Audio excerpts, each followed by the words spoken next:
Good now, revolutionaries, and welcome to the Rise Up Morning Show.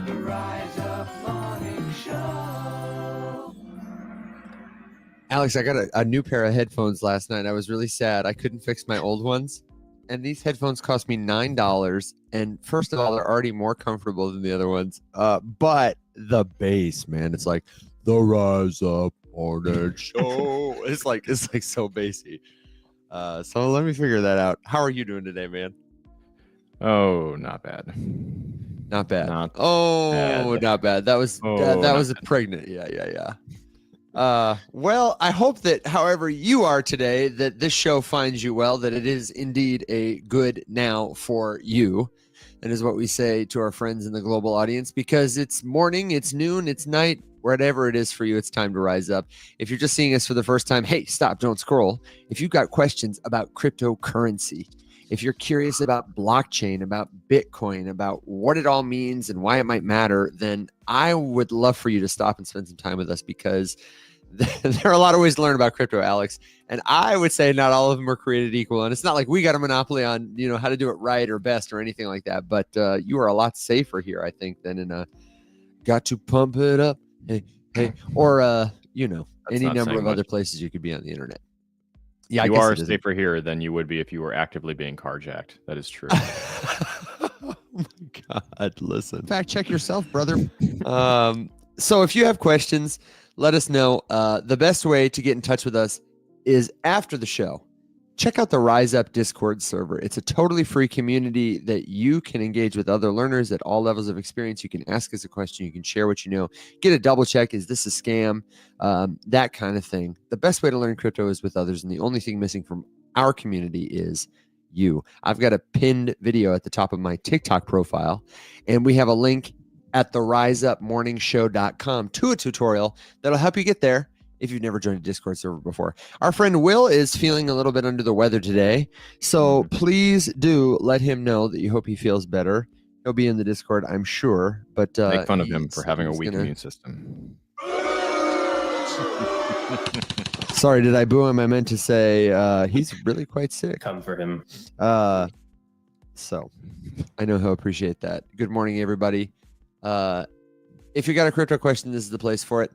Alex and I were talking yesterday. We talk every day about a variety of stuff about Dave Portnoy, among other things. And Alex, I know you've got quite a take on this. Do you want to tell people what's going on, why we were talking about him? It's sort of an important moment, and then give your take on it. Because I'm curious. This is not a hot take, by the way. I think the hot take is the inverse of this. It pisses me off. Not like in a way where I'm going to go on a tirade and post about it or whatever, but like I'll talk about it a little bit. It's like as I'm scrolling and I see it, I'm like, ugh. Not like a, I'm angry enough to like actively do anything other than I'm always doing. Yeah, but in a nutshell, if you're not familiar, Dave Portnoy is kind of notorious in the crypto space for just buying the top of everything and then honestly having a pretty good attitude about it. Like he's sort of... Yeah. He's been like casually crypto curious for a while. He finds something that people have been talking about for a very long time. He absolutely top blasts the shit out of it. And then he loses all of his money. And then he's like, you got me again. And the other day, he basically discovered this phenomenon, which was hilarious to watch someone like him discover this in real time. He discovered that if he shills something super teeny on his Twitter, that people will buy it based off of what he discovered that he can pump and dump is what he did. And his superpower. He's just like, guys, if he's like, literally he's working through this in real time. And it's like watching a bear figure out how to ride a bicycle. He's like, guys, if I tweet about this thing and then I've already bought it and then everyone comes into it and then I'm like, and then I sell it. I'm making a ton of money this way. And it's like everyone in the comments is just like, congratulations, Dave. You figured out how to dump on your followers. What do you want? Like, this is the way that it's been going for a while. And And he just keeps getting deeper and deeper. And he, to his credit, the one thing I will give him credit for is whenever he tweets about something, he's like, hey, I already bought this. Here's the thing I just bought. Go ahead and risk it if you want. I'm gonna sell pretty soon. Good luck. And you know what? You're like, okay, all right, whatever, Dave. But anyway, so he basically then hitched his wagon to this community, or someone else launched a meme coin called Jailstool. Oh, yeah, I saw that. He decided that he was gonna put his endorsement behind this thing. He was gonna community take over it. But he doesn't really get the vibe, I guess. Is kind of the general sentiment. So he's over there, like, he does the thing, whatever. Memes right now too are just like hyper PvP. It's just a blood-sucking murder arena. And can I clip that? A blood-sucking murder arena? Sure. Wow. And you can't hold anything for longer than like 6 hours, if that. No. Nothing lasts longer than 20 minutes at this point. So he's out here, doing this thing, and he's hopping from coin to coin, basically just like farming liquidity out of people. And then claiming he's going to put it in his other thing. And he had this moment on, I forget whose live stream he was on. He was on someone's live stream, some big streamer, yesterday or the day before. And he just lost his shit. And he was just, and I honestly, I thought it was a relatively good rant, which is why it pains me to say that I'm really upset about the rest of it. He's like, he just kind of goes off about how blood-sucking this PvP arena is, and he's just like, this is so stupid. Why are you guys doing this? You can't hold anything for longer than 10 seconds. Like, if you just, and he's a Kraken partner, so he doesn't understand that, like, because Jailstool got listed on Kraken, which is insane. That this Pump.Fun launched meme coin that's like 3 hours old got listed on Kraken because of his takeover. And granted, when he took it over, it was like a few thousand, and it went to 200 million, and then it went back down to 2 million. So, classic influencer-led meme coin, which is why I hate every single one of them. This is what the chart looks like.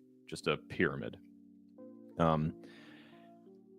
And so anyway, he's complaining about how, like, this thing went on the thing. Don't you understand, like, how many followers I have and how many people could be onboarded into crypto? But if this is what they do and they show up and they immediately get rugged and dunked on, then, no one's going to want to hang out. And, why are you treating new people like this? And this is so stupid. And I'm like, Dave, this would carry a lot more weight if you weren't actively doing the thing you're bitching and moaning about right now, where you are, like, actively farming groups of people using small meme coins that are just Portnoy themed. Basically every Dave Portnoy derivative, he's, like, aping into Fartnoy, the Jailstool. I don't know. There's a couple of other ones. And so it was a good rant made by a guy who was actively doing the thing he was complaining about. And there's a surprising number of, like, Twitter KOLs who are in his comments trying desperately to get him to use them to launch his own. And then I saw Leo Trades. He left a comment that was basically just like, ugh, just launch a coin, rug it, and fuck off. Like, just get over it already. Yeah, get it out of your system. And then, there's other people who are like, Dave, everyone knows the rules. You get one coin, and you can't have 3 or 4. So I don't know, it's kind of just this back and forth, but honestly, this whole thing is sort of what prompted, because then, you're scrolling through Twitter and this is all you're seeing is like this Dave drama. And then you're seeing, a bunch of weird other KOLs like Frank and FaZe Banks, whatever, talking about, like, trying to, before Kanye got booted and deleted off of Twitter, trying to convince Kanye to, like, launch his token with them, which is just disgusting. And then, like, just this weird, like, frothing at the mouth of Twitter KOLs to, like, get into the pocket of these major celebrities who are considering launching their own memes or doing whatever. And then the rest of it is basically just like ETH maxis screaming about Solana maxis screaming about ETH, infighting about layer 2s being parasitic or not, base selling ETH or not selling ETH, keep more stuff on chain or not. And I'm like, my whole timeline is people fighting with each other, all within the same industry. So it's like, 15 of us are at this party that barely anyone else knows about. Yeah. And finally, someone else put like a live feed of this party, and everyone else on the planet is like got the opportunity to be like, hey, what's going on over there? And it's just like a bunch of idiots bickering. I would leave. So I'm like, this is some bear market energy right here. This doesn't make any sense. I don't know why we're fighting so hard with each other about the dumbest shit. Just like, have we not figured out that Solana and Ethereum can coexist peacefully? Like, why? I don't know why we have to attack each other all the time. If you don't like the other ecosystem, just use the one you like. It's actually pretty easy just to use the one you like without being a bitch to everyone else. Remarkably, I've been here using blockchain for years, and I've never once felt the need to go out of my way to attack someone else. Call me weird. So anyway, it all just kind of came to a head last night, and Will was talking about how, and I wish that we can talk about it later with Will. Will and I had a small disagreement just about whether or not Dave deserved some grace, and my thinking was really just like, Dave is smart enough. Dave Portnoy is a smart enough individual to understand the ramifications of what he's doing, and I don't feel the need to coddle a multimillionaire who is annoyed that he didn't figure out the secret sauce to crypto in 6 minutes. Well, not to mention, like you say, got more resources than just about anyone, that if he seriously wanted to reach out and get informed takes on it, it would not be hard. Yes.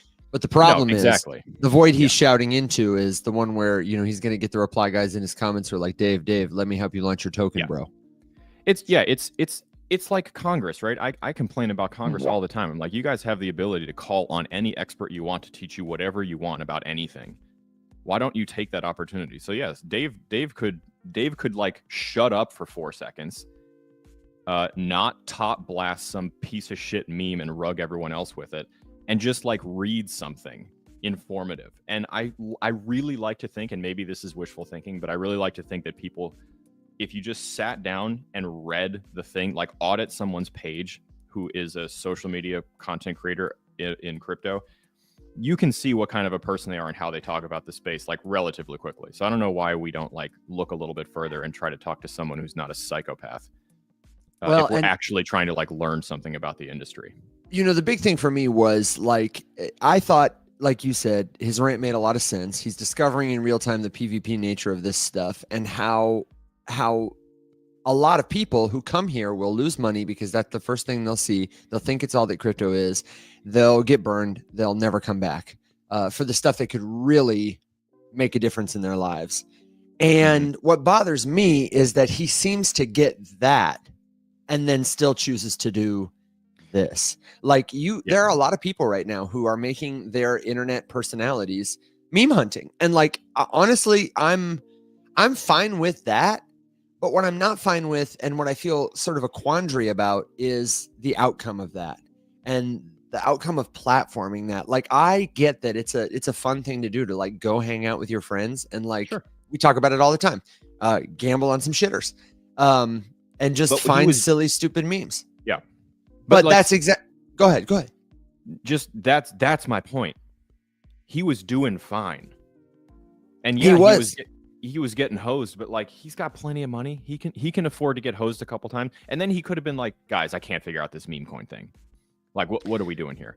And and then he could have done it differently. I don't have any, I give no grace to someone who has access, resources, and should have the wherewithal to be able to do it better. I don't have a lot of grace for someone who like actively chooses to do it the stupidest way possible. No, but I don't know. I don't think he's really asking for grace. I think like I say, the real sadness to me is that now we've created this cultural phenomenon where like the cool thing to do to hang out with your friends when you're on crypto Twitter or on like crypto online is like to go to a room. I met a lady, her name is Gigi. She's a meme influencer right now. I met her a couple of years ago when she was doing something else. She was heading up like an interesting women-led like Web3 education initiative. And she gets on a live stream and has about 55,000 people with her watching meme tokens. And a lot of her profile is about like, we've identified these 100x tokens on stream. And what I want to impress on people is like, yeah, anybody on a stream with 55,000 people can identify the next 100x token. Because like you said, all you got to do is put it on the screen and be Dave Portnoy or be Gigi or have 55,000 people and talk a little about it and show them the contract address. And pretty instantly, this is what happens. It's going up, guys. And it can be, it seems like a fun thing to do, to hang out with your friends and even like lose money on these things. I don't think all 55,000 of those people are expecting to make money. I think a lot of them are expecting to lose money, but want to have the tokens in their wallet, want to be there for the moment, to be like part of something. And that's the weirdest part of the appeals that I see. I saw Gino, that guy I love who does the response videos, who's so funny with his glasses and his laptop, very witty guy. He was saying about Dave Portnoy is the tragedy for him is like, he's not even talking about like the community aspect of it. And I was like, but if the community is all of us just like being glad we lost a little money and feeling included because we're rugging each other, like, is, you know, like you said, is that all we can be? I've been screaming this into the fucking void for years. I know, man. If you just authentically represent what you're doing, that's like, who cares? Great, good for you. And so if what ends up being super trendy is this equal opportunity casino, and everyone who wants to play casino games gets to like show up and play casino games, sweet. And the tools to identify honeypots and all this kind of shit get better, and you know, more things are flagging stuff on the front end. Great, cool, good. Godspeed. Choose to play or choose to not.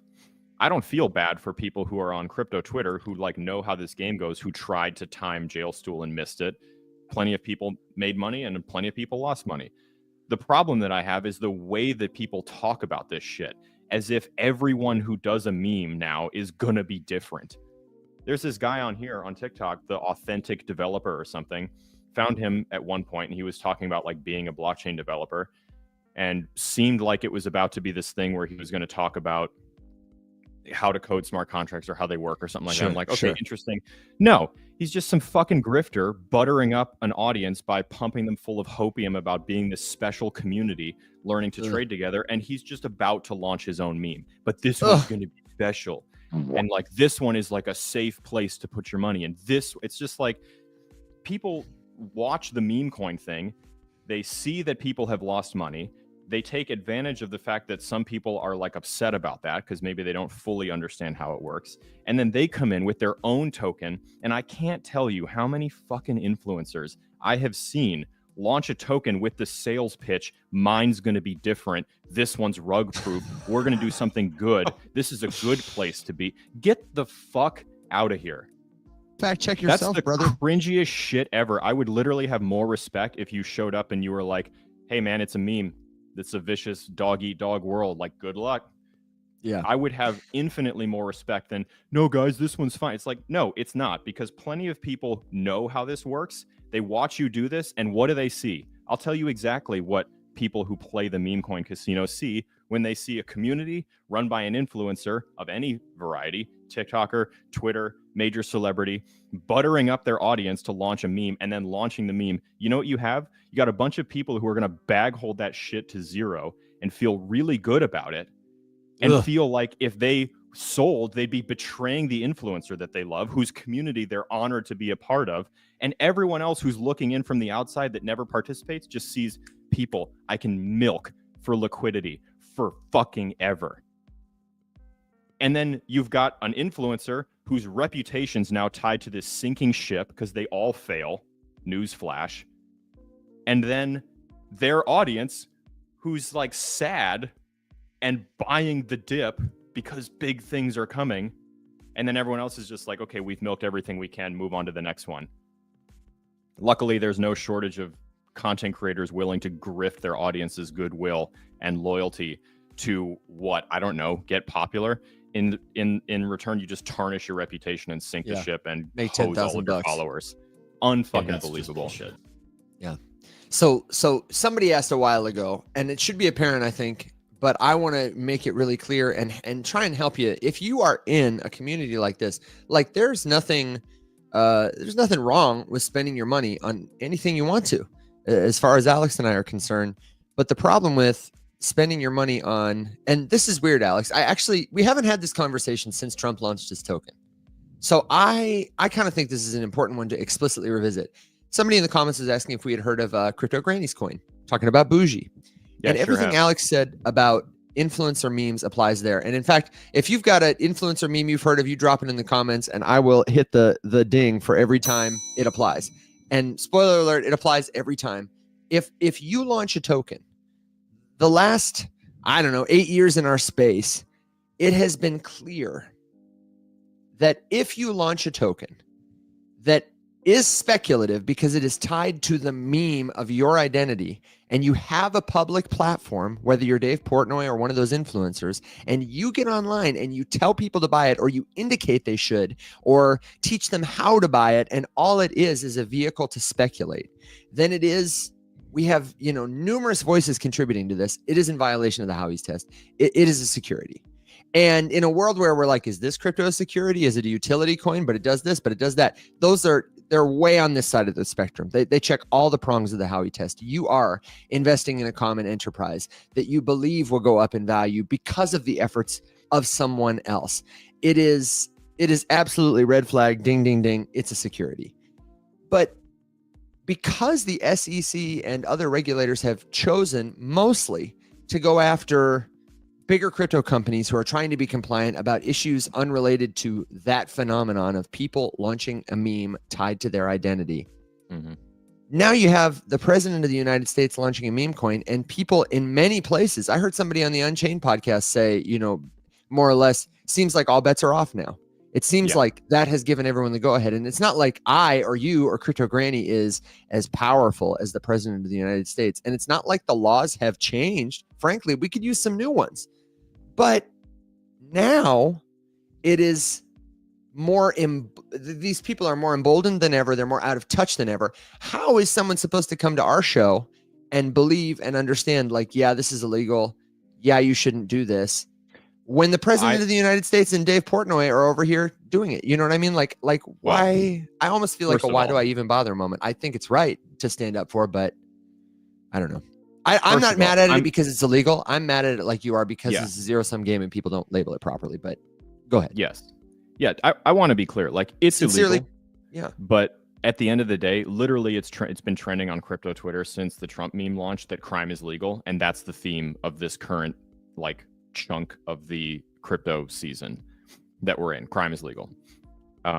I don't. Yeah, and that's not a political statement necessarily. I know what you mean there. I just want to say to somebody, before you get upset, if you're know, like and trust Donald Trump, it's okay for us as people who live and work here to call what he's doing illegal. We're not lawyers. No, I don't. We're clearly speculating, but Yeah. Newsflash. I don't give a shit. Yeah. It's just that there's plenty of instances of it too, where people acknowledge the fact that they did something that is legally questionable at best, and it's just like, yeah, okay, not, we don't give a shit, we don't care, so that's fine. Like I said, I don't really expect enforcement action to ever come down. You literally have influencer-led memes where people are openly violating securities laws, filming it with their face in it, breaking that law, and documenting it and posting it on the internet on a public platform, and either they don't know or they don't care. Neither one of them is good. Ignorance is no excuse for breaking the law. And but to be very clear, the only reason I'm this spun up about it is not because of the potential legal implications, because I agree with you, Evan. I think we need to rewrite that sort of stuff. I think people should be able to tokenize something and launch it and have it be known that it's a token that you created. Yeah. My problem is with the ethics of the whole thing. It's with the methodology of trying to communicate to people that for some reason your piece of shit that you just pump fund is special. It's not. And people who watch it go are going to treat it the exact same way that they treat all of them, as an opportunity to squeeze money out of someone who doesn't play the game as well. And if you launched an influencer meme and you were like, guys, listen, this is just the same as every other shitter out there, you're probably going to lose all of your money. If you'd like to gamble, let's gamble on this thing or whatever. I don't care. Just phrase it a little bit more authentically. Don't tell people this is some safe haven and mine is special and we're doing good things with it. There's just so many ways that people have found to either convince themselves that their delusion is okay or to just grift more effectively. It's one of those two. Okay, but what about this too, Alex? Like the fact that this is so blatant and so poorly labeled and seems so apparent based on what everybody has, said to do or the actual harm we observe comes from it. And the regulators are spending absolutely no time on it. Like it would be a much, much safer space if we got the same amount of regulatory effort on like these things that we got on like half the Ripple case. Like, could you spend a fraction of the time you spent on this Ripple lawsuit or this Coinbase lawsuit or the Consensus or the Uniswap or the you name it lawsuit? And I get it, Gary's gone and we're feeling good about everybody who's coming in, but like, could you please like spend even just a sliver of that effort on helping everyday people get literate when it comes to what crypto is and why it matters, how to use it safely, and also just going around TikTok for 10 minutes a day and just Wells noticing these people. You know what I mean? Like that's all it's going to take. And I think it's just, I don't know. I'm with you. I don't know exactly what the answer is. I know that the easiest solution is for influencers to just stop doing this because no one's got a gun to your head. You don't have to do this, by the way. No. And plus, it really says a lot about like your inability to reason critically, that you can't imagine being this fucking stupid, where you look at the landscape of influencer launched memes as an influencer and you see that they have a 100% chance of ending up in the same position, which is big spike as everyone believes this one's different, and then crater and then a slow bleed off while everyone on public forums tries to convince you like, no, this one's special, it's going to come back. And then maybe it's got a little like, there's a chance. And then, shits the bed again. Like the best you can hope for is a little like, and then like what's going on in their head? I feel like it's like the soundtrack to 8 Mile. Yeah, Somebody like sits down at their see keyboard that. to be the dev of a pumped out fun token. You know what I mean? They're like, this is the one. Right? That's the part that That's mystifies like me. Like you can watch this happen 1,000 times and you're like, nope, I'm gonna do it right. I'm different, son. I've got this. I've got this. Oh, what's that? Am I an engineer? No, not even slightly. No. I'm not an engineer. I'm the dev. Yeah, I'm the dev. Mine's different. I have a community. Grow up. Tell me why. Like I said, it's illegal, but honestly, that's like the least of my worries. That's the least of it. It's the fact that if they're gonna go after people for trying to comply with the law, and then there's gonna be this thing that we say, like, I don't know, and the active harm, that's what bothers me. I'm good to move on from it. I've had my say. You have a monopoly. It's a good question. Like, what should the regulators be doing instead? Because, you can be sending Uniswap a Wells notice, or you could be doing something about this. And, I don't think that the SEC is necessarily the right person to like warn you against a meme coin, but I just wish because there's so many content creators on Twitter or whatever who like claim to really want what's best for the industry. And they're not talking about this ever. I've actually never seen a single other person on any social media platform anywhere in the industry who talks about exactly what I just said, which is that every influencer launched meme grift on someone's community and their goodwill. Alex, let's I've be never clear, seen man. that before. Nobody, even if they did, does it quite like you. Nobody goes off quite the way you do, and I think everyone would agree with me. I'm not special. I can't be the only one that is pissed off about this. No, but let me be clear again. When Moses came down from the mountain and he was glowing and he threw the tablets on the ground, it hit differently. It hit differently because of the glow, because of the fire. I'm not trying to hear any Moses shit. You're not trying to hear any Moses shit? I'm not trying to equate you to a prophet. I'm just saying, Alex, you have a gift for righteous anger.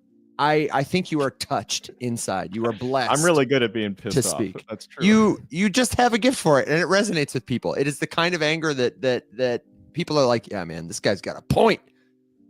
Going to Congress. You know what I mean? That's all.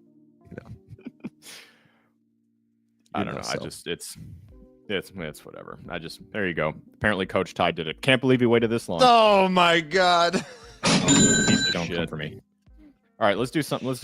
Let's do something else. Yeah. We had a really good question earlier about can we talk about real world assets? Yeah. Talk about practice. Somebody, a couple somebodies in the comments said that they've been hearing a lot about real world assets, the narrative around TikTok lately. They've heard it from a couple of their influencer friends, and they don't really maybe, or they just want to hear from us. What's the proof in the pudding? What's the narrative about? And so I'll just help folks get up to speed, especially if you're new. One of the cool use cases of crypto beyond currency is the ability to create a token that represents a thing that matters to you, and to pair it to that thing to give it the qualities of a token. You know, if you memorialize something with a poem or a song, it inherits the qualities of music. It's pleasing to listen to, it's catchy, it's easy to communicate to another person, to broadcast, right? That is a quality of the medium of music. If you give something a token, it becomes easier to track if you have paired it well. It becomes easier to trace, and the token can give you all kinds of information about that thing, the same way a deed might, a registry of property might, but a token can be built on an open blockchain, not a closed system, so that it's much easier for you to share that information with other people while maintaining ownership of it. A good example might be the deed to your car. Alex, if you've got a deed to your car, it's probably a pain in the butt. You probably keep it in a folder somewhere that you can't remember. It's going to deteriorate over every time. Couple years, and you got to like rebuy it, and that's exactly right. And when you want to, if I buy your car, you know, we got to go to a place that can notarize the thing. We probably got to pay him some money. I mean, another real world example. I'll use my mom for content again. That's going on the soundboard. That was an accident. That was a good one. You know, in a nutshell, they were selling a house. And there was like some sort of snafu with the real estate company, and they basically passed off the keys before the dude paid for anything. So like, what? Yeah, like title transferred or deed transferred or whatever, like guy's name on the property, like keys given, left, never paid a penny. And you know, it got sorted. But just like that's one of those things where it's a human error. Someone did something stupid, and the potential ramifications of that are quite severe. And because like on paper, the dude owned the house and never paid for it, and didn't send anyone any money. And so if you tokenize that interaction, and instead of letting some distracted realtor who forgot to drink coffee that morning in charge of the whole thing and accidentally giving your house away for free, you know, smart contract mitigates that human risk, the trust factor. And RWA is like one of my favorite narratives, just in general, like from big picture, just because there are so many instances where people have gotten in trouble or hosed or something's gone wrong or whatever because of the human element in these things, you know, choosing not to participate, or like not being able to process this important transaction for someone because it's a bank holiday or it's after business hours or something that code could totally just handle. But the thing standing in the way was this like regulatory uncertainty, because there's a lot of red tape surrounding, you know, the transfer of assets, and you can't just like slap a token into it and decide that the whole thing is fixed. But if we're gutting regulation, we have a more friendly regulatory body at the helm, it's more likely to me that like those kinds of rules could get cleared up. That would be something that I would consider bullish, you know. Absolutely. Posting about the Bitcoin reserve is one thing, but like fixing that environment so that these big projects, the Ondos of the world, can tokenize more things, more interactions, more real world assets, and whatever. Like that's on the bullish list. Yeah, and I want to answer this question that somebody had about how do NFTs fit in, how do ETFs fit in. So there are many different kinds of tokens, just like there are many different forms of written word. You might write the lyrics to a song, you might write a poem, you might write a novel, you might write a technical manual, you might write in one language or another, and all of those containers for your written language, they serve a different purpose to make meaning with people. Maybe you're, sharing something humorous to move someone emotionally. Maybe you're trying to inform someone or persuade them or emotionally compel them with your words. And similarly, with your tokens, you might be trying to make meaning about value. Bitcoin is a fungible token, which means simply that all the units can stand in for each other and they're all worth the same, like dollar bills. that makes Bitcoin really effective as currency. It's a fractionalized token, so you don't have to just send one Bitcoin. So it's a nuanced way to communicate and make meaning with other people about value. It's peer-to-peer. I can send it to Alex directly. It's uncensorable. It's not issued by a government. I mean, so that's one type of token. Non-fungible tokens, NFTs, they make it possible to distinguish one piece of digital information from another. Let me get my visual aid. You do this, and let me get my Go visual ahead. aid. Go ahead. Thank you. I love a good visual aid. And they make it possible to distinguish one piece of digital information from another. For example, if Alex and I both had a painting and they were paintings in a series, we might have a certificate from the artist that's signed and says, yours is number 1, yours is number 2. But what if that gets rained on? What if it gets lost? What if I give it to Alex before he buys the painting from me? If it's a token, first of all, it's not going to deteriorate over time. It can't be lost. It's not going to be, it's impossible to forge or fake. And if I want to transfer the ownership of the thing to Alex, I can do it effortlessly, errorlessly. It's way easier to send than something like gold. So, and ETFs, they're just another way to communicate about value. An ETF for crypto is it's a TradFi instrument, meaning people in hedge funds and family offices and corporate worlds can use their 401ks to buy it more easily than they could buy crypto. Just a different package for it. But I mean, my favorite example before I kick it over to Alex with his visual aid would be, imagine if somebody was successful in tokenizing gold and how effective it would be. I don't want this for its inherent value. This is worth nothing. What's valuable is what it's backed by. The effective pairing of this symbol with the idea that my government stands behind it and it covers debts. That's why they take this for milk at the grocery store. If you could create a token that paired with gold that effectively, and the network effect, everybody uses it. If you could create that for gold effectively, so that you knew every token was in fact tied to an amount of gold, think of how much better that would be than having to have a big vault and having to pick it up and carry it with you. You could just send that gold, the digital information that represents it, with the effortless certainty that it was backed, and also the efficiency it gains from being digital and tokenized. That's what tokens, non-fungible tokens, and blockchain will do for real world assets. But Alex has got another example for you. So let me hear it. Well, and the gold thing is interesting too. We can come back to that. I grabbed a video from Kyla Scanlon yesterday. She's fantastic, by the way, if you don't follow her. But she was just talking about gold as the safe haven asset, just, tested time. And right now gold is kind of on the move. People are moving to gold amidst economic uncertainty. And specifically in the UK, I think her video was about, there's like some vault that's like backed up on processing gold buy and orders for weeks and weeks.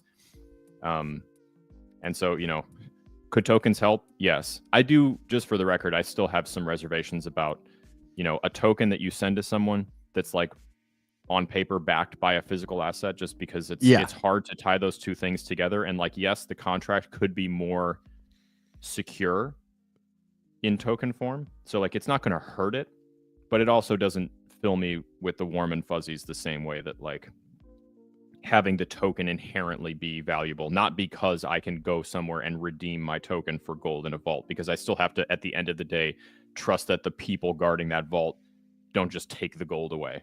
It's not like there's some sort of magic force that prevents that gold from being taken out of the vault and handed to somebody else because I own a token that's backed up by it. Right. So still a massive weakness in that system. If gold is the thing that you like love and want, that you would like to invest in or do whatever, you can buy these products, but at the end of the day, you are still, even if they're tokenized, you are still trusting that the custodian of that gold is like doing right by you, versus owning the physical gold yourself and keeping it in your own vault or safe. And that's really where the whole Bitcoin thing comes into play, because if I did that and then I wanted to move and I have $100,000 worth of gold or $1 million worth of gold, moving $1 million worth of gold across the country is not that easy. Moving it across the world is probably impossible. I don't know that I would be able to get on an airplane with $1 million worth of gold, But the NFT thing, just because it's been a minute. Before you go to that, let me just tell people in the comments to follow our friend Matt Harrowing and check out Instruxy, because many people are swinging the bat at cracking this nut and trying to solve this problem of pairing real world assets with digital tokens. And I think Instruxy has done some of the most promising work towards advancing that. And they have such elegant, thorough, but also helpful documents about how they're doing it. And I'm excited to see Matt here. So, hey, brother, he's right above Matt Harrowing in the comments if you scroll up, and you can find Instruxy at Instruxy, INSTRUXI.io. I'll throw a link in the comments in just a second to check it out. They're a good source. Sorry, Alex, go ahead. No, just if you're trying to figure out this whole like NFT thing and basically what it is, this is the fastest way I've ever been able to explain it. So okay, good. I'm going to time you. I went to a gallery in Miami and I bought this. It's a painting. I'm a big fan of it. It's by this Miami graffiti artist called Create. Okay, sweet, cool, love it. Alex, you're always buying art. Yeah, I like art. When I bought it, it came with a bunch of stuff. So like I got this letter from the gallery, hey, thanks. On behalf of the Park West Gallery, shout out Park West. Thanks for buying the thing. Notarized certificate of authenticity from the gallery, signed by the gallery director. Appraisal of the painting, confirming that this is one of how many. It was painted in this date and time. This is the size. Here's just a bunch of like kind of information about how he painted it and all that sort of stuff. That piece of art is the thing that I wanted, and I would like to protect it because I paid good money for it. This is the NFT. NFTs just put all of this information in digital token form and serialize it so that you can prove it's real. And NFTs just allow you to prove that digital property can be unique. And we've never been able to do that before. In a world where you can, right click, copy, paste, take a screenshot of something. Like if I took a photograph of this and wanted to post it on social media and say like, hey, this is the painting I just bought. Anybody could take that picture and copy it and post it and be like, hey, look at this painting I just bought. Isn't this cool? But, I'm the only one with this. And the NFT is this in digital form, proving that the piece of digital thing can be unique, which is really cool. It's not a copy of the thing. It is a proof of stuff about the thing, like a receipt. And it's better than a receipt because, again, it can't be deteriorated. It can't be. And what's cool about this, and different blockchains do this differently, but think of an NFT also like a folder that can kind of contain other files too. Like it might not just tell you, I bought this thing. It might tell you when I bought it. It might give you who I bought it from, who has owned it previously. It might tell you NFTs can be programmed to evolve over time in different interesting ways. It's a whole new medium. And most of the novel use cases for it, they haven't even been invented yet. Like what I want to impress upon people about blockchain, tokens, non-fungible tokens, is this is a technology that's on par with the printing press or electricity in terms of how novel it is. Like there have been things that, verify ownership before. Nothing has done it this way, errorlessly, automatically, the way a calculator does math. It's never been possible to prove one digital thing from another with effortless, errorless certainty. And that will totally change the world in ways. It's just because it's so new still. Somebody said in the comments, Thor, it's like if this was a baseball game, they'd still be introducing the teams. They'd still be playing the national anthem if blockchain was a baseball game. I think if the internet was a baseball game, we're just, getting to the first pitch, honestly, truly. That's why it's so exciting. Yeah, no, it's cool. I mean, we put cartoon JPEGs with NFTs attached to them. And, of course we did. most of them, really overvalued, just a good, another methodology to separate you from your money. But doesn't mean that the thing that's protecting the pointless JPEG, the Microsoft Paint picture that someone who doesn't give a shit just whipped up to give you an excuse to have their NFT, it doesn't mean that piece of tech isn't doing its job. Right. You know, Right. I always say the same thing. Like, you can have a certificate of authenticity for a worthless piece of trash, but that still is a certificate of authenticity. It still serves a purpose. And the fact that like someone might write a certificate for a piece of nonsense doesn't mean that someone else can't write one for something important. That's exactly So it's more right. just like a manner of protecting things that matter, but they can still protect things that don't matter. And not everything has to matter to everybody. So if you don't find that you care about, you know, like maybe you don't like that painting, you know, maybe you wouldn't pay for it and hang it in your house. That doesn't mean that I don't like it. So, Totally. You know, kind of one of those things. Couple of good rapid fire questions here. And one comment that I really love sounds like a Carfax, but on other stuff. That's how I'm going to explain it to my family next Thanksgiving for sure. Yeah, it's a that's good one. Carfax. I like that. Yep. But for other stuff.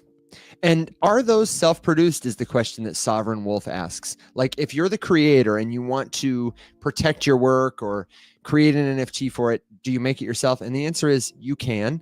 It can be difficult, like Alex said, to establish this tie between the thing and the token that represents it. And I find, I don't know about you, Al, but I feel like the barrier right now is blockchain literacy and solutions that are easy. Like I have NFTs for all kinds of stuff. When I have a good idea or an idea that I think is interesting, I have like an old little NFT collection on Multiverse X where I whip up a little JPEG token. First of all, the token is like the property of it. It's attached to a JPEG. So it's very inflexible that way.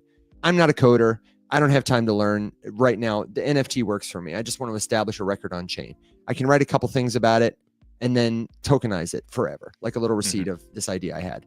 But if I wanted to give that to somebody, it'd be easier for me to give the idea away than it would be for me to give the token away. If I was an artist, it's probably easier for me to mail a painting to somebody who lives in, you know, Timbuktu than it is for me to tell them, hey, your painting lives on my wall, but check out this NFT. You need to download this app, go to this place, and it's real. Don't worry. You know what I mean? Like the literacy around it is so behind and the access around it is so behind what the technology could do. It's not available. It's like owning a car before there's a highway. It's kind of like where we are now, I feel like. There was another really good question. Can an NFT be fraudulent? And it 100% can, which is why, like Evan's talking about, this literacy thing is so important. You know, like I'm constantly screaming into the void that learning how to read a blockchain explorer is really, really important, if not the most important skill that you can learn in this whole thing. Because let's say that Evan is an artist. It happened with the Bored Ape Yacht Club and every famous NFT collection, right? Oh, totally. Someone does a thing. They have an NFT for it. I can go right click, copy, save that JPEG. I can go mint my own NFT for it. And I can put that on a blockchain and I can put it in a wallet and I can list it on OpenSea and I can try to sell it. And if you didn't really look that close, you would see an NFT with the picture of one of the Bored Apes on it being sold on an NFT marketplace. And oh my God, he's selling it for half the price. Hell yeah, I'm doing that. And this kind of a scam has happened all the time. If you had looked closer, you would have seen, just like how here on TikTok, you know, people can take our profile pictures and slap it on a fresh account and then DM you and try to scam you with it. But they can't fake the username. They can, you know, change one character and make it look really close. You can do the same thing, you know, with an NFT. You can't ever actually copy that one unique address. But the only way to figure that out is to look at the chain, look on the Blockchain Explorer and like read the token ID of that token and make sure that it like compares with the official posted Bored Ape Yacht Club collection. So that literacy thing is definitely a problem, because if you just showed up and you were just looking at OpenSea or Magic Eden or another NFT marketplace for the first time and you didn't really know all of this and you just remember hearing like, oh, NFTs are valuable, you know, and these monkeys with hats on them are more valuable or whatever, you know, you could probably pretty easily be swindled there. Yeah, our friend, we have a friend in the Discord server who is super savvy and who is new to the concept of NFTs, but has been here for a while and really, you know, gets blockchain, gets tokens, but was posting about Abstract. And Abstract is a chain launched by a company called Igloo that is famous for the Pudgy Penguins NFT collection. Even if you're not a crypto person, maybe you've seen a Pudgy Penguin. If you go into your GIF keyboard on your phone and send somebody a little GIF, chances are, whatever you want to send them, there's a cute little animated penguin doing it. They're everywhere, these pudgy penguins. And the company that launched them also launched this new chain called Abstract, blockchain ecosystem where you can do lots of stuff. And one of the things that was created there that is often kind of the first thing created anytime there's like a new chain was a copycat NFT collection of the pudgy penguins. If you looked at these, they were just JPEGs that you could buy that were provably unique attached to tokens. And if you looked at these JPEGs, you'd be like, oh, is that a pudgy penguin? Because even if you spent all day looking at the pictures, you wouldn't find any differences because they are literally the same. What is different about them is the token they are attached to. It's like if you bought headphones that came from Apple in an Apple box and headphones that came from the exact same factory from Shein with an off-brand logo on it. The product is the same, but the provenance, the pedigree is different because of the brand, because of the box, because of the reputation it's attached to. And I think that's still, that's such a hurdle for a lot of people to kind of get past when what they see is a JPEG on the internet. So I'm writing an open letter to David Sacks. I've been drafting it half-heartedly since before the inauguration. And I'm going to deliver it to him through his mom. Send it to his mom. First of all, people who have no context and no idea, that sounds like I am threatening this man. Don't come for me. And that is absolutely not the case, but no. Maybe. I was thinking about making a TikTok about it. Just here's an open letter to David Sacks because it's probably the best chance I have to actually reach him. About That'd be cool. Since you're the cryptos are, we talk to a lot of everyday people all the time. Some of them don't even like cryptocurrency. And here are some of the things we notice that we would love to have you advocate for all the little guys like us, the faceless many back at home kind of thing. And that's one of them is literacy. We have got to invest more money in literacy. We're going to protect people from scams that way. We're going to help everyday people learn about this stuff. And even if they don't become developers, like you always say, Alex, you don't have to be a mechanic to drive your car to the grocery store. No. But you probably know 2 or 3 things, even though you're not a mechanic, about what makes a good car. And tokens, non-fungible tokens, blockchain, Web3, that's what it is. You just got to know about the opportunities that are here, the ways to protect yourself, the ways to get involved so that when it comes on, you can really feel about it. Oh, do you mind if I indulge this? Tori asked, what sentiments do you have written already? I'll give you the TLDR. And actually, Alex, I think we talked about this. Tori, everybody watching, I would love your feedback on this. The kind of big points that I am right. First of all, if you don't know, Donald Trump appointed a crypto and AI czar. His name is David Sacks. He is a longtime entrepreneur and investor. He was an early investor in Solana. He's somebody who, really understands our space and has been involved mostly in an investment capacity. He's kind of a big business guy, but he's kind of got his foot in both worlds. Business. He's like a VC venture capitalist. So he's not quite like us, but he's also like us because he's been here with us. He's got a podcast with a couple other people called All In that you may recognize him from. So I think my main points, the 3 key areas where I feel like his leadership can make the most lasting impact are, number 1, I want to advocate that he protects everyday people from fraud and exploitation by enforcing targeted regulations, kind of like we talked about earlier, holding fraudsters accountable without stifling real innovation. So that's number 1. That he might promote public education campaigns, maybe people like the Rise Up Morning Show, anybody who's trying to tell a better story about crypto, AI, enhanced literacy. And then funding some partnerships with like the people who are on the ground, grassroots organizations. Number 2, I think he can do more to just generally eliminate barriers to financial and technical literacy, expand funding for more broad educational initiatives, encourage public and private partnerships, incentivize builders to focus on user-friendly platforms. Oh, wrong one. I meant to say ding, but it's almost appropriate that it was a rim shot.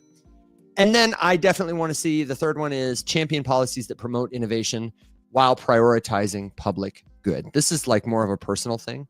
But we're talking forward-thinking regulatory frameworks, research and development grants, and collaborations that create solutions that align with human values instead of just like concentrating power in the hands of a few people, instead of just creating like milkshakes and McTokens that will not really give us anything that is generative and healthy, but investing in the kind of solutions that blockchain can give us beyond just revolutionizing the way we use money to help us all experience the fullness of life. So those are my 3 things: policies that promote innovation, eliminate barriers to financial and technological literacy, and protect everyday people. Did I miss anything big? I feel like that hits most of the notes, and I can probably, work on riffing in there, but that's where I'm at so far. I've got a loose draft. And I also want to fluff him up a bit and be like, hey man, way to go. Crypto Czar, love it. Looked good in that suit. Call me. I don't know. I'm going to do what all the crypto Twitter influencers do when they, what I did to Snoop Dogg when I was like, oh my God, Snoop Dogg's online. Let me tell him about joking. Let me take a tango lesson with your mom. Already did it. So I will post a draft of that in our Discord community. If you want to give your feedback, that's what I'll do. Pick on me about it. Leave me a comment about it if you want to see that sooner. And then we'll send it on behalf of all of us, Evan, Alex, Will, the Rise Up community, and everybody who's just hanging out in the crypto space. How you doing, David Sachs? John Whalen says, I'll get this guy to fund the morning show. Thank you, John. Go ahead, Alex. There's a couple very interesting questions. That Thor guy has got some interesting conversations going back and forth just about the future of Bitcoin and, I wanted to hear his take. Objectively true things, that it's slower and expensive compared to, other newer networks. And I think the debate there is like, does that matter? Because it hasn't so far.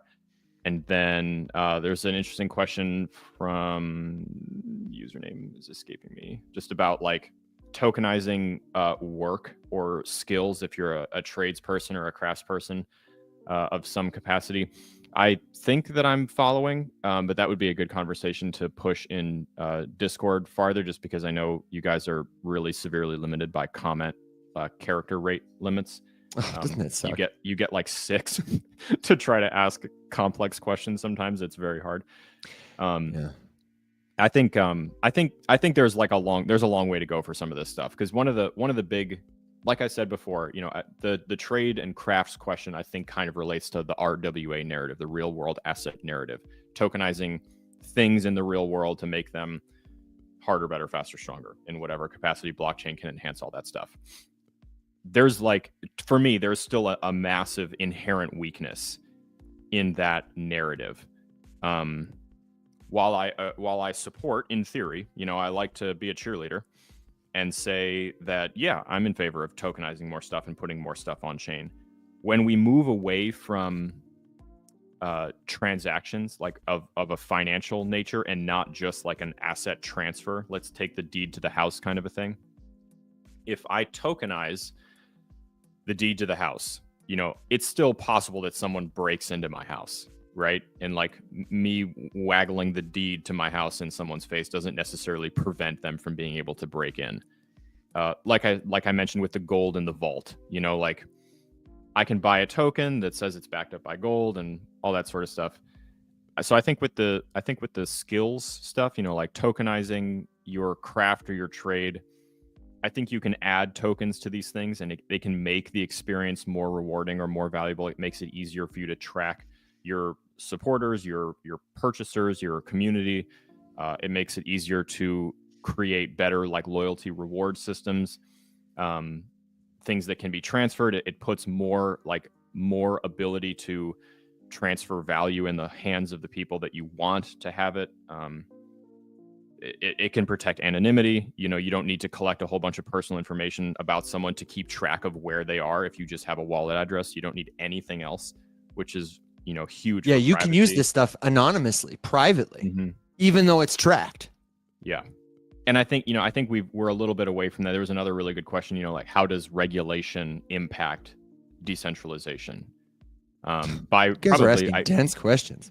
I would say by removing things like the ability to be anonymous, which actually Evan brings up an interesting another drama point on crypto Twitter right now about the OpenSea airdrop and how you have to KYC to do it, and you have to be at least 18 and like all these things, and people are very angry about it. I believe that they are. It's interesting though, because for all we say about like you can use it anonymously and it's private, but like most everyday people will have a really hard time. We'll find it hard, if not impossible, to use crypto completely anonymously. You can.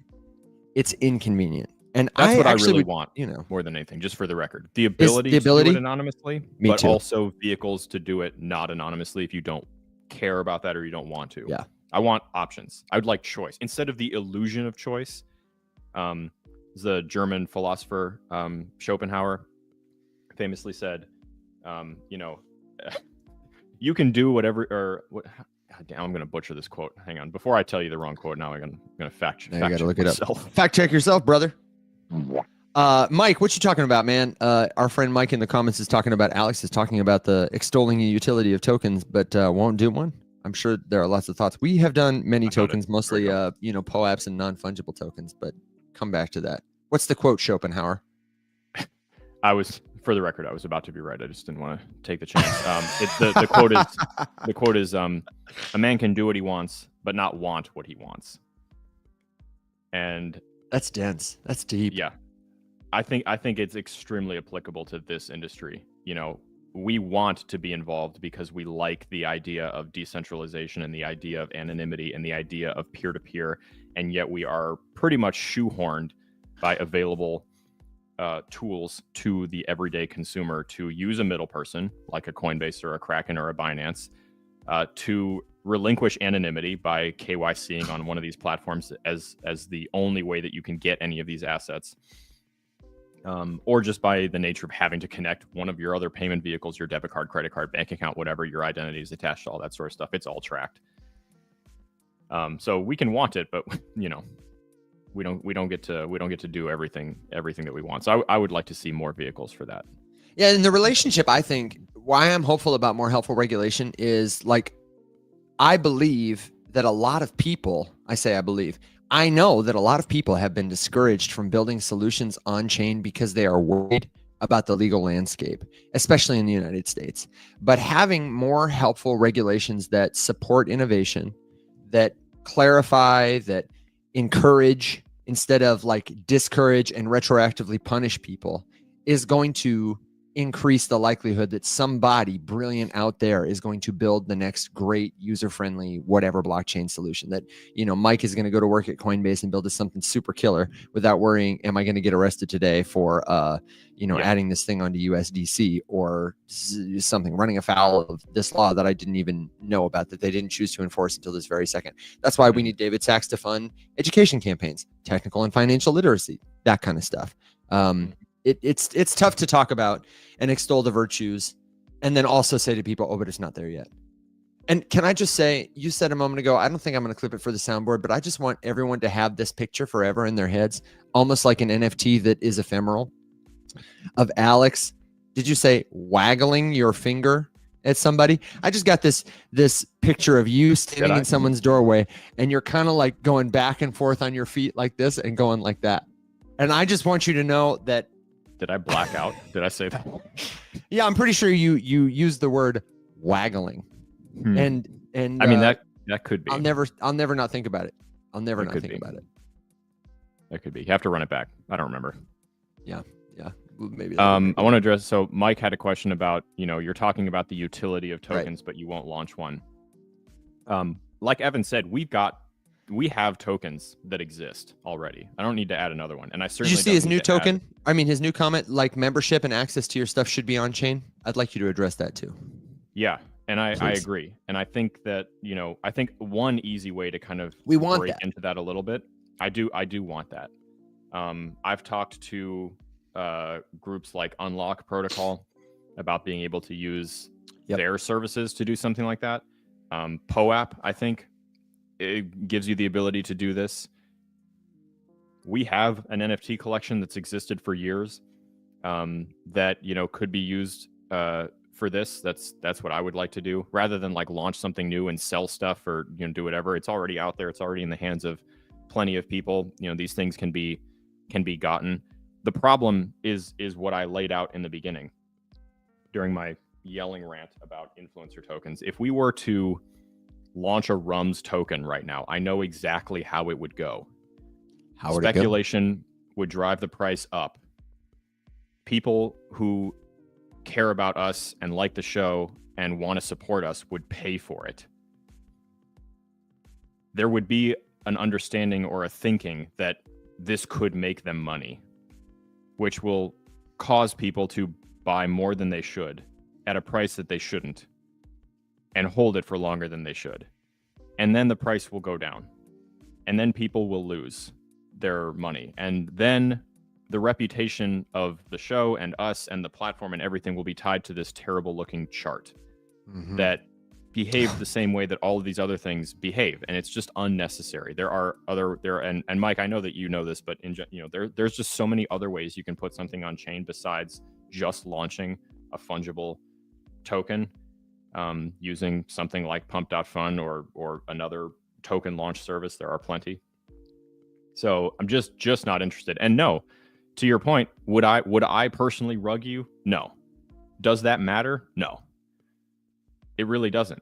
And that's kind of the thing. I mean, the majority of these influencer launch meme tokens are not rugged by the influencer.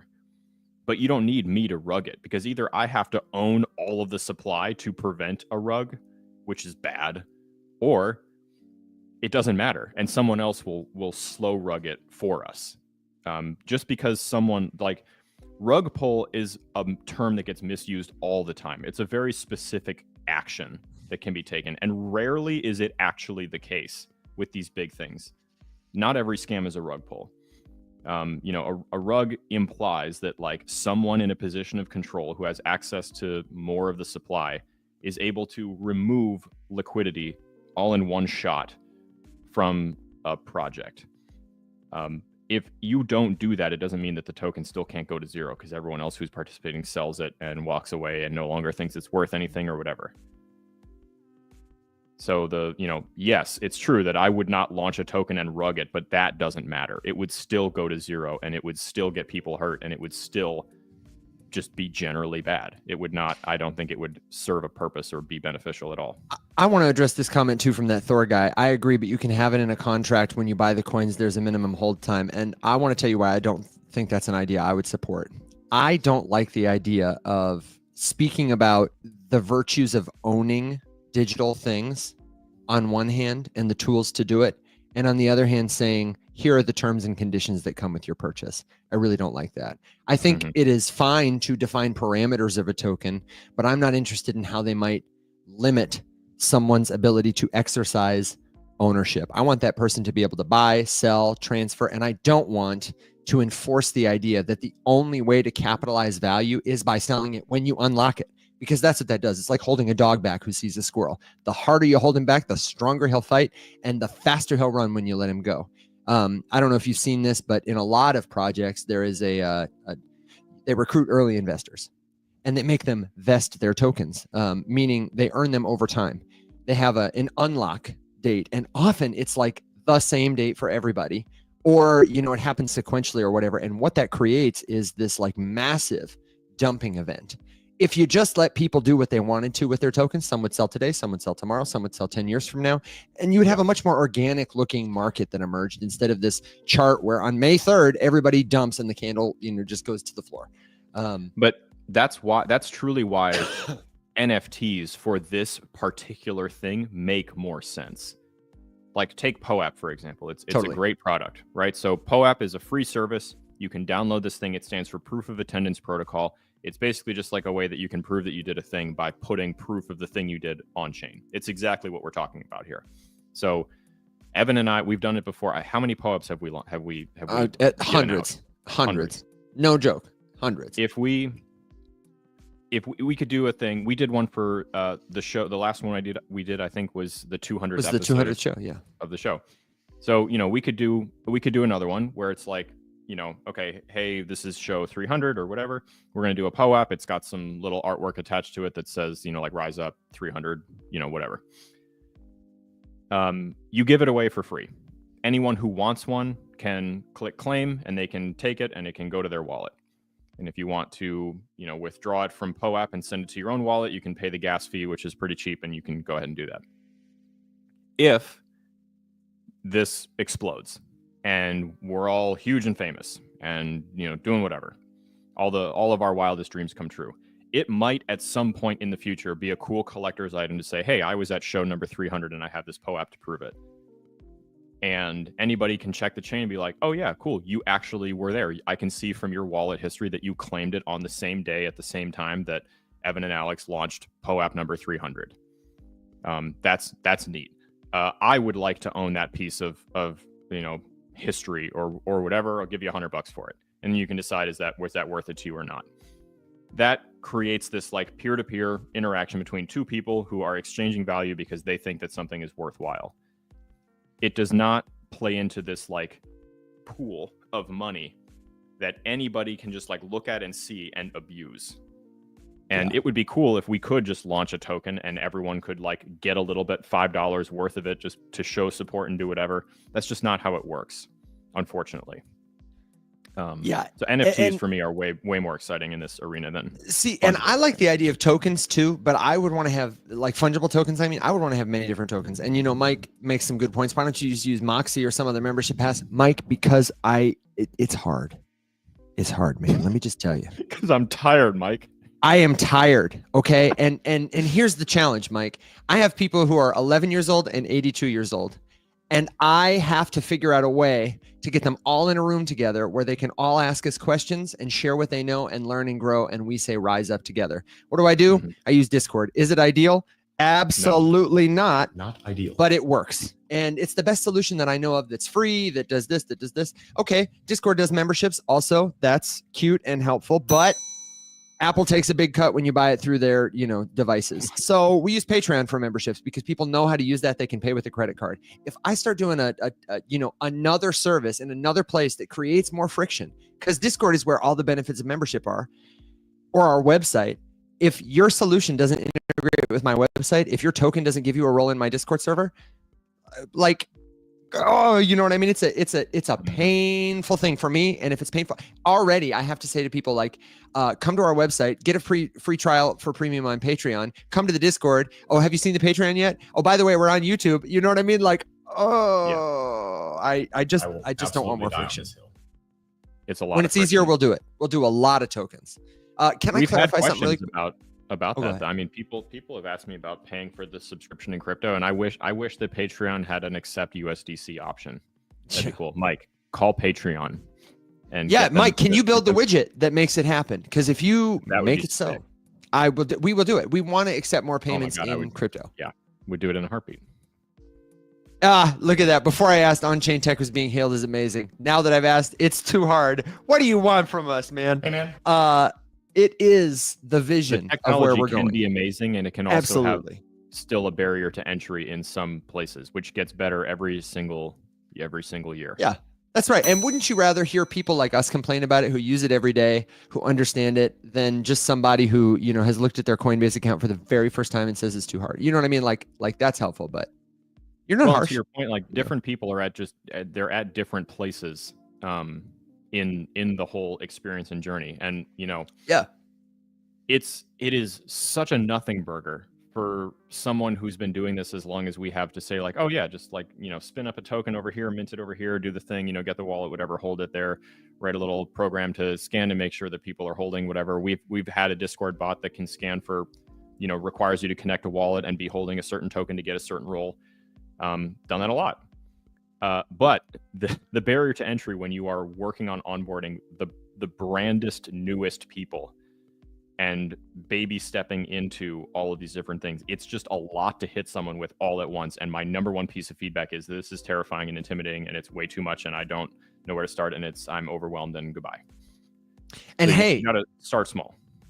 And if somebody, I saw Key in the audience said, I need crypto 101. Listen. This show is meant to be an ongoing conversation. We do have but that. We're trying to engage with people at all levels of experience. But we have there's a free playlist in my profile called Learn to Use Crypto, where I go through step by step how to use crypto safely, and also talk about the concepts, define the terms. Alex has many such playlists in his profile where he goes through crypto concepts in 60 seconds. And then that's what the Discord is for. The best way to learn this stuff is in a community with others. We can recommend to you resources that have curriculum in an intuitive order.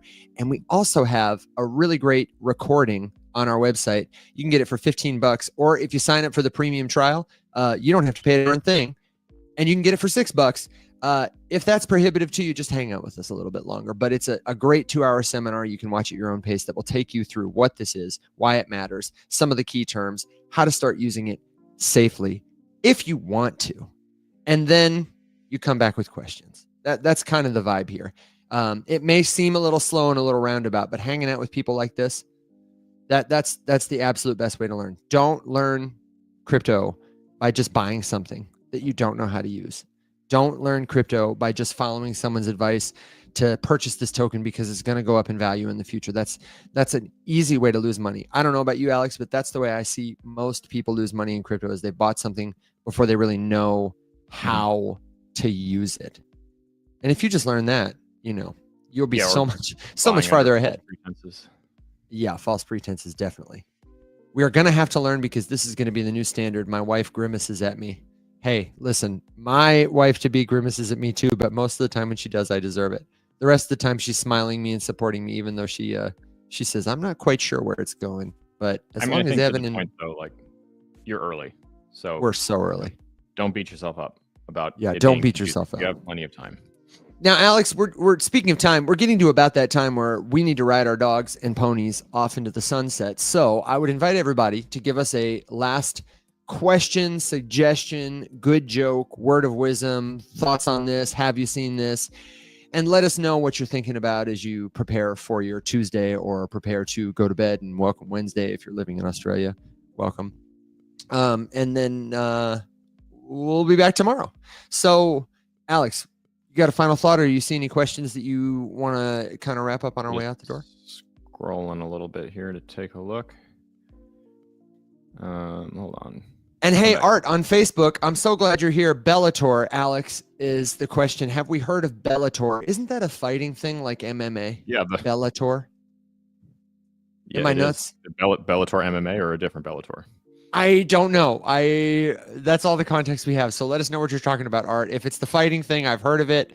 I have no idea what it is beyond that. That's all I know. So let us know. Standard final thought. There were questions that we didn't get to. Lots of questions that you guys asked today require larger answers than unfortunately we had time for. If you had a question and you asked it and you didn't either get an answer or you didn't get a satisfying answer, toss it in Discord and we can keep the party going. That's the best part about Discord. And you absolutely don't have to pay a single thing to do that. I will answer one more question that I saw that was a really good one, just because I think this is kind of the point of crypto. So the question was, how would someone who doesn't have, all the proper identification or credit history or, all of whatever get onboarded? I think this is one of those things that needs to get easier. It's possible, but it's not necessarily the easiest thing in the world, unfortunately, as it stands. And Mike, correct me if I'm wrong. Evan, correct me if I'm wrong, because it's possible I just don't know about all of the options. Your best bet is probably to just talk to someone who's already here and get some from them. And there are lots of different ways that you can participate kind of in the general Web3 industry. And in return for your participation, oftentimes people will give you tokens for doing stuff. There are lots of instances with things called airdrops that someone is launching a new thing. You go over to the thing and you use their website, you use their app, you play their game, you talk on their social media platform, you do whatever it is that they want to do, and in return for you participating, they will reward you with some of their tokens. So you can kind of get onboarded that way. But your fastest bet is probably to if I wanted some SOL and I didn't have a way to connect a bank account to something, I could ask Evan, like, hey Evan, can I buy some SOL from you? And you could peer-to-peer that thing, and that's kind of the point. Which is funny that we don't really do things that way. We just keep using all these intermediaries. But the short answer is, if you are watching this and you're like, hey, I don't have the means to get this, but I really want to get involved and do this, I swear to God, it's the perfect opportunity to show the Discord, because jump in. And if you can make a wallet completely anonymously and, hang out, participate, and who knows. I would love to do things where we like give out more tokens for stuff. I'd like to be able to do that, like work with someone who wants to get new users to test out their platform, and they give us tokens to do it, and then you give the tokens to the people who test it out. You wouldn't need to KYC or do whatever. You just need a wallet address for that. That'd be cool. No, I tell most people who say I have a business, I want to launch a token for it. I tell most people it's probably not a good idea, because your customers almost certainly don't know how to use them. And especially if what you want to do is like put a $ next to your token so people can like buy and sell it or use it for discounts. There's so many legal unclarities and pitfalls and reputational risks. Just don't do it right now, kind of thing. And it's not because I don't believe in it. It's because I want to see people love their first experience with it and understand why it might matter to them personally. And I honestly don't think that's the way for most people to do it. I think you should buy a little USDC or another such stable coin, learn how to send it, all the cool things you can do with crypto, maybe earn a little more interest than you would in a bank account for just holding a token as volatile as a US dollar, and then start to explore the space and see what resonates with you. It doesn't have to be hard, doesn't have to be intense, doesn't have to be risky. You can do it, and we can help. And I do want to say to the people who are asking questions that don't have answers, come back tomorrow. We're here Monday through Thursday, 7 a.m. Central Standard Time. And Wednesday, we have committed, we started it last week, is officially Web3 101 Wednesday, which means that we will be sitting down with a concerted focus on just answering questions, especially for newcomers and beginners. So come back to us tomorrow, 7 a.m. Central Standard Time, and check out some of the recordings we have on YouTube. At the Rise Up Morning Show on YouTube and your favorite social platform, we have got other tutorials. We've got past episodes of this show, Rise Up After Dark, and so much more. And the last thought I want to give you is be sure to watch out for impersonators, because these are our only accounts wherever you're watching us.